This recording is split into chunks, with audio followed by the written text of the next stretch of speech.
Hi friends, today we'll talk about how to fix or how to solve banned account on Roblox. To know how to fix or how to solve banned account on Roblox app, you should just go to settings. Here you can click on apps, default apps, app settings. Then this lets you enter to the window or to the app of Roblox. As you see in this page of app info, you can click on first stop and you can click OK. Here we'll enter to the window of storage. Then you can click clear cache.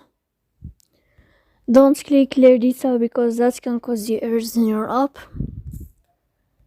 In the end, you can turn off your phone and you can wait a moment to turn on your phone again. So please don't forget to support us by like and subscribe. See you next time in another video, and thank you for your attention.